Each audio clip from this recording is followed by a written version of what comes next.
Welcome back to the Enlightened Misfits podcast. I am your host, Lauren, and in today's episode, I have Stephanie. She is a coaching program design specialist. Welcome, Stephanie. So Thank you thank so you for much. joining us today. I'm super excited to have this chat because I know a lot of coaches and I know the audience listening, they're coaches themselves or they're going to start their coaching program. So would you share or would you mind sharing a little bit about your journey, like where you started, how you became a coaching program specialist? Okay, so a big part of where I started was as a kid, I felt like I everybody got an instructional manual for human interaction except me. I'd see this group of girls talking, I want to be part of that, except that I didn't really know much about the topic they were talking about, or I didn't know how to insert myself into the conversation in a way that would be welcome instead of pushy. So I really struggled to make friends as a kid. One of the major ways I started making friends was through my writing. I actually wrote my first full-length novel when I was 12 years old, and as a teenager, I finally started making connections with people through my writing. As an adult, that's actually how I got into coaching. Was mom became a life coach before me, and as the most prolific writer in the family, I went with her to all these training programs to learn how to write for business. You know, write websites, write with emails, write social media posts. So, and as I was in there, meeting all these coaches, I just fell in love with coaches and coaching, and seeing all these people who were trying to be their best selves, live their best lives, and help others to do the same. But I often found that these coaches didn't really know how to communicate with and connect with people. It kind of reminded me of my own childhood, struggling to connect with people, seeing all these coaches, trying to talk about these life-changing expertise areas of expertise they had, but they talked about it in the wrong way. Like, I'll help you shift your paradigms.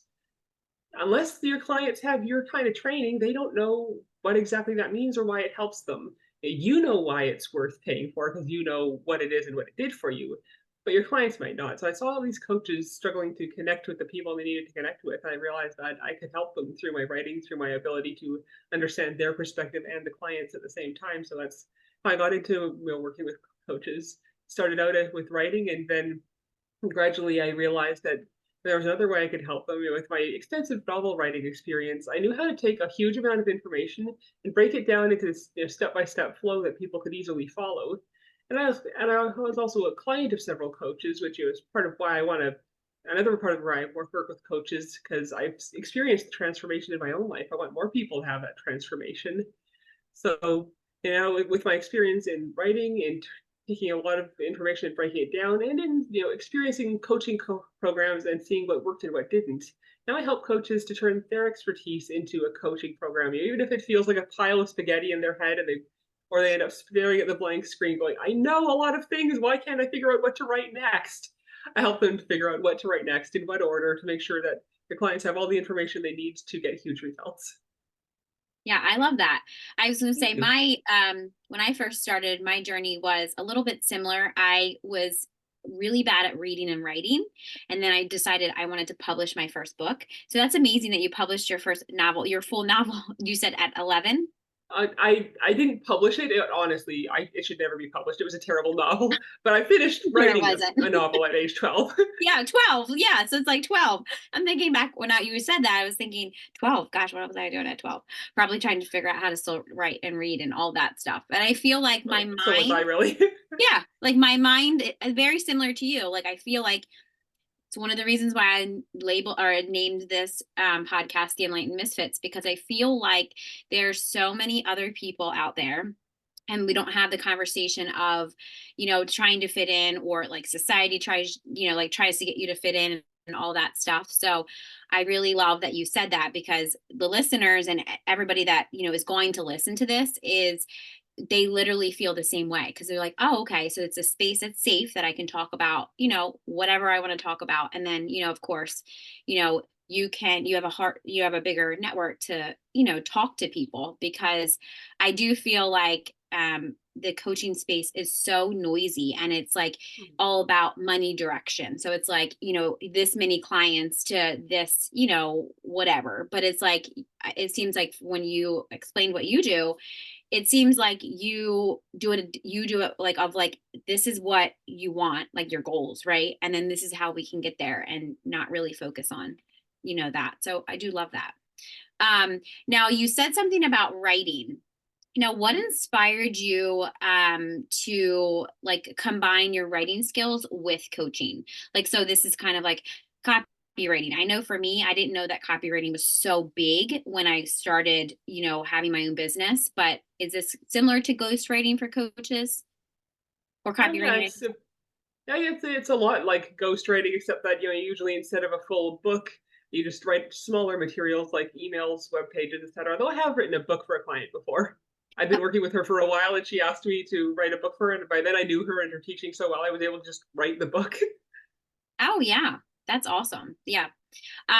Now, if you would, going back to when you said the way that you kind of help your clients and you can kind of compile like what you've learned to like helping them. I don't know if you're familiar with human design, but that's kind of like where I, kind of went into human design. Like, do you notice that how do you kind of generalize like your clients and understanding like what works for them and what doesn't, because you've been through so many coaching programs? They're luckily drawing from my own experience, stuff like being frustrated with some coaches who told me what to do, but not in detail how to do it, and just stuff like some coaches they try and kind of cut off the client and they assume that they know what the client's talking about. So they go this long, infuriating tangent, wasting the time the client's paid for on an assumption that they know what the client's talking about. In reality, they're telling the client things they already know, or they're talking about something that's irrelevant. So it's something that people is actually let the client finish their sentence first.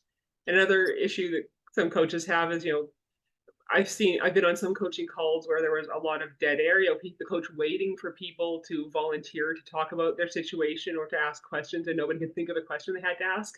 And another coaching call or series of coaching calls where the person would take names as people went in and then ask each person if they had any questions. And if the person didn't have any questions, he'd ask them for an update on their week, and then he would usually find something to coach on. So they were pretty much guaranteed to actually get some value in the call, even if they couldn't think of a question off the top of their head. So the little things like that I've noticed coaches get right and wrong. Yes. Yeah. No, I 100% agree with you. Now with like your background in I was gonna say let me just say your impressive background in writing Thank with you. novel like when reading novels or like fiction books.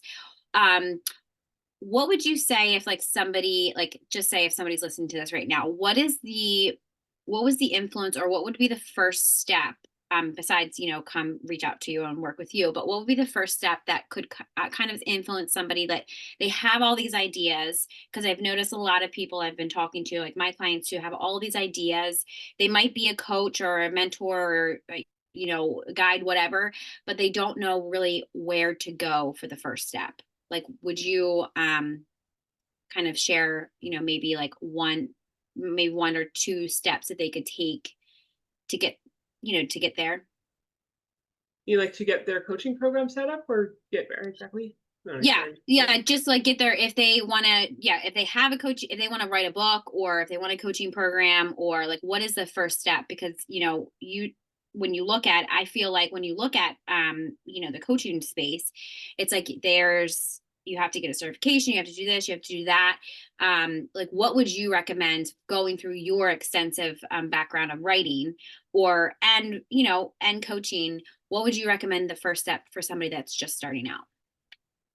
I'd say one of the big first steps would be figure out, what kind of life you want to have and, why you're creating what you're creating. Don't just write a book to write a book. Don't just create a course to create a course. Create a course to help your clients get a certain result and to create a lifestyle that you want. Like, let's say you want more free time, you might create a group coaching program and, make sure that it's something that you enjoy doing enough that you're actually likely to stick with it long enough to get the project done or to continue coaching on this over time. And if the main goal of what you're doing is to, make, or I should say it's the main goal, if one of the main reasons is to, make money off of what you're creating, do some market research first to make sure that what you're creating is something that people actually want. Yes, that's it. Key market research. Yes, I say that to people all the time. I'm like, Google, there's tons of app market researches because you can create, just start creating content. I personally just tell people whatever you love doing, just start creating it. Like just do it. You know, you have all these ideas. They're sitting on paper to start doing something, right? So yes, market research is really important. Yeah. So, with that being said, what are some common challenges that you have ran across that you face with other entrepreneurs when they're creating their coaching program? And how do you kind of help them overcome these challenges? I'd say one is not having time. So the one thing I do is I help people to take a look at the calendar and figure out where they can fit in the time to create it. Another is not really knowing what content to include. Yeah, talked with one coach who said she felt like there was this pile of spaghetti sitting in her head, and she had all these ideas for offers. She wasn't sure how to sort them into actual offers. The other is imposter syndrome. Even if it's so easy when you really know something to forget how much it took for you to learn it and just start feeling like it's common knowledge, it's second nature. Oh, yeah, I can't really, it's not really that big a deal. I'm not that much of an expert. Everybody knows this, right? No, they don't. I think it's Yeah. important to remember that you don't have to be the biggest expert in the world or the biggest expert in a room full of experts. You need to be the biggest expert on this subject in a room full of average people. As long as you know how to accomplish something that the average person wants to accomplish but doesn't know how to, you can help them to accomplish that. Yes, I love that. Yes. Thank you. The average person. Yes, because I've noticed the same thing for me too. Just like, I've been doing this like, 5, 6 years, but I always get in my own head thinking, oh, this person knows this, and I'll just say it. And they're like, oh, interesting. Tell me more. And I'm like, oh, like I forget that, oh, I've known this because it's just something that I love. So yeah, I like that.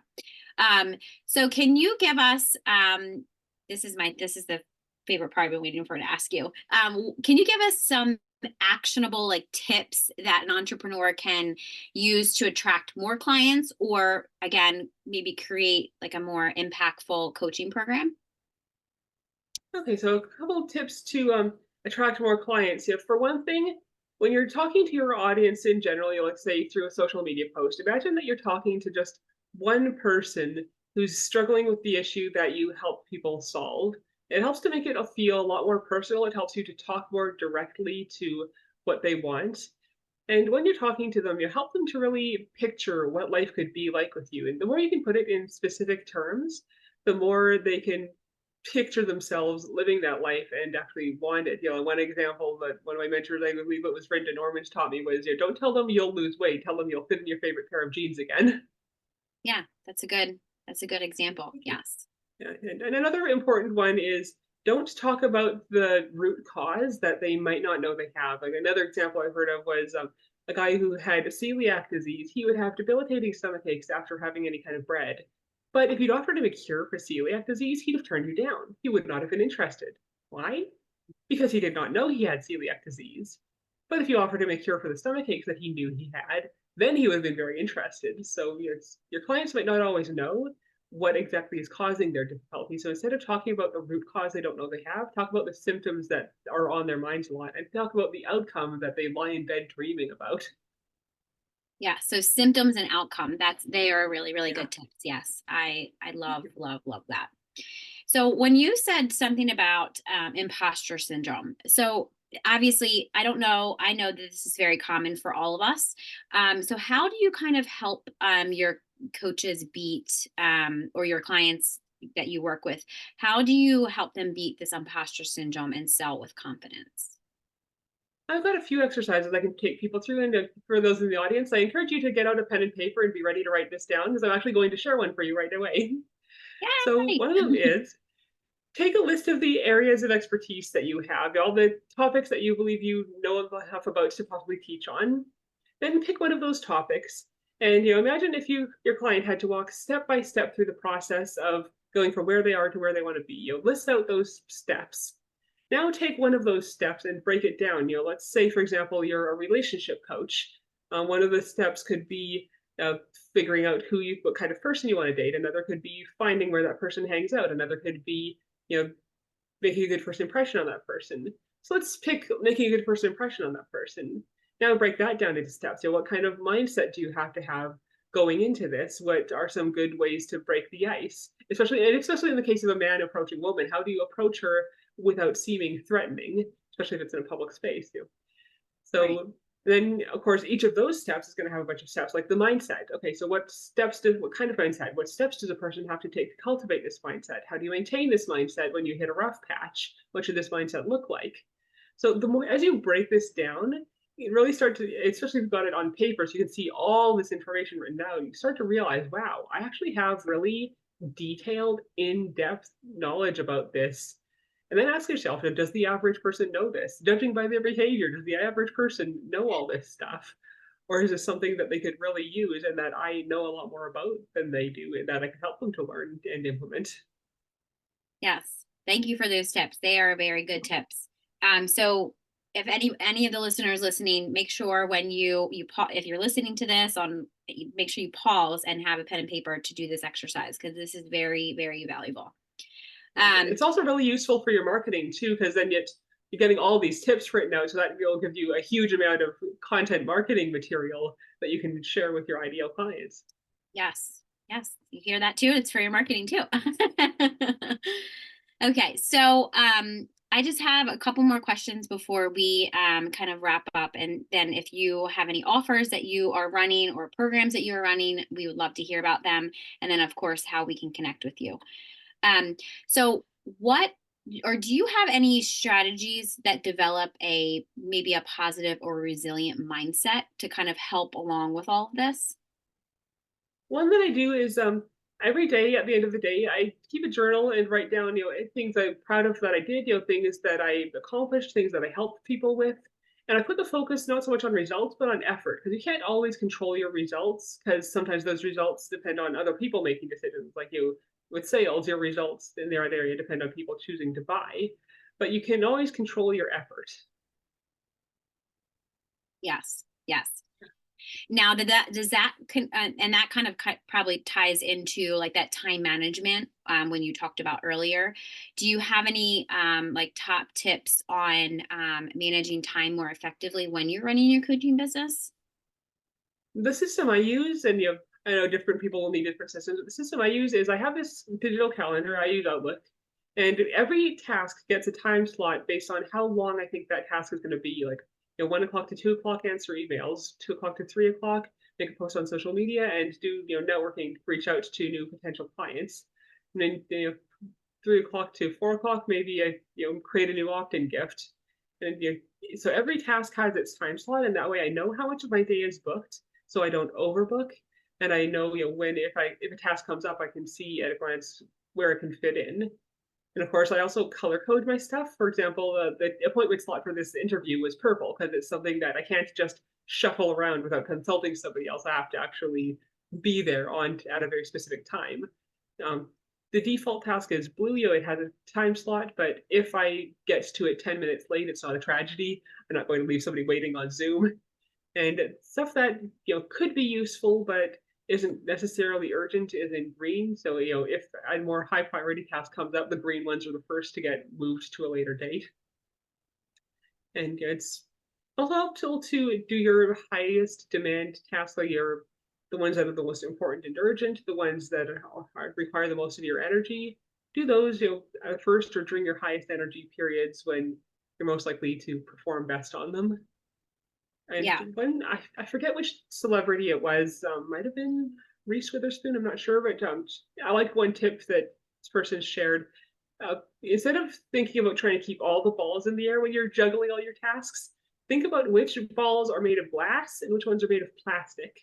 So the glass balls, if you drop those, something bad happens. The plastic ones, if you drop them, if they don't get done today, there are no real consequences. If I don't create my new opt-in gift today, nothing really bad is going to happen. So, get your glass balls taken care of first. And that way, if anything comes up and you can't keep on juggling all the balls you've got in the air, it doesn't really matter that much if the remaining ones hit the floor. Yes. I really love that example that you gave because I feel like even for me too, when I have all of the things, all the things to do, like, family, just everything, I have it all on my schedule and I color code too. Now, I don't know if it's a psychological thing, but like I always color my favorite thing to do is like color code stuff. I don't know if you do that too, but I will always like, and it's funny that you said this podcast is purple because everything on my schedule, all of my schedules, it's always purple. So it's from purple for me too. But Oh, cool. I, and it's just, and all my content is purple. And so it's like purple or pink. Pink is like pink or clients. So it's like those two colors I really, really like. And I feel like that it gets me motivated. Not that I know I have to be here, right? We have to be on we have to be here to like record because obviously I have to show up for you guys. So I do like that you said that. Now, yellow and like the different colors, and I guess I don't really even know if this is psychological, like I said, but it's like, oh, that can get done tomorrow or that can get done. But sometimes I often feel like, depending on what my energy type is or energy is that day, I kind of get into, oh, I didn't do that. And it kind of gets into like that Mhm. shame, like, oh, those type. How do you kind of navigate around that? Do you do simply just say like that it's plastic, it's going to bounce up, it'll come back tomorrow? Is that kind of what you're kind of talking about here? Or, Um, yeah, if I can't get something done today, I just schedule it for another day, and that way I know that it's still in the schedule, it's still going to get done. And sometimes I kind of mentally review, what led to me not being able to do this. And often it's just higher priority tasks came up, and it's yeah, okay to prioritize higher priority tasks. yeah, And I also remind myself that just sometimes I'm just not operating on a full tank, and I have to be merciful to myself on the days when I just can't do things as fast as I'd wanted because I'm just tired. yeah. Yes, yeah. Now, I was going to say, do you know anything about human design? I'm curious about your human design. A little bit about it, but not in enough depth to really speak on it admittedly. Okay. What is your energy type? Shoot, I'm not sure. No, it's okay. We can always do it after this call. I can always do it for you. I'm just curious because I'm curious if you're a projector like me. Because projectors and manifestors, they don't operate like the rest of the world. It's like you need rest days. The other, builders of society is like a generator, constantly like going, going, going, going, going, going, can do like a million things and like every single day. Like it's every single day. So I was just curious. That's all. So, lastly, what advice would you give to somebody who is just starting in their journey in their coaching creation or selling? Let's see. I'd say for one thing, have faith in your expertise. Like if you've gotten good results for yourself and others, have faith in that you know how to get these results, and also pay attention to what are people asking you for advice about? What do people already see you as an expert in? Because if people are already coming to you for advice, and that shows you that you already have an audience of people who perceive you as an expert in this. And brother, you don't. As the one, I forget which person was posting it, but I did love one post I recently saw. Everything works. Ads work. Posting free content works. Podcasting works. This whole list of things that work. It all works. It's just that different things work better for different people. So if somebody tells you my thing is the only thing that works, don't listen to them. They're lying to you. Find somebody else to mentor you. What you need to do is figure out what works for you. What do you like doing enough that you're actually going to consistently implement it? What fits with your style and personality and target audience enough that you're actually going to consistently implement it enough to get results. And a lot of things, for most people, it doesn't really start getting results right away. You need that to take some time to build that trust and momentum and that audience. So when you give something a try, give it, I'd say, 90 or so days. Give it a good few months to test it out, and be willing to pivot if it isn't working out. But do give it enough time to actually see the results and to give yourself time to refine that process before you just throw it out entirely. Yes, yes. Thank you so much for that. Well, Welcome. thank you for joining us on today's episode with Stephanie on the Enlightened Misfits podcast. If you enjoyed this episode, don't forget to subscribe, leave a review, and share with somebody that you feel that will gain knowledge from listening. All of her links and contact information will be in the description box. Stay tuned for more captivating conversations in the future. I hope you have an amazing rest of your week, and I will see you next time.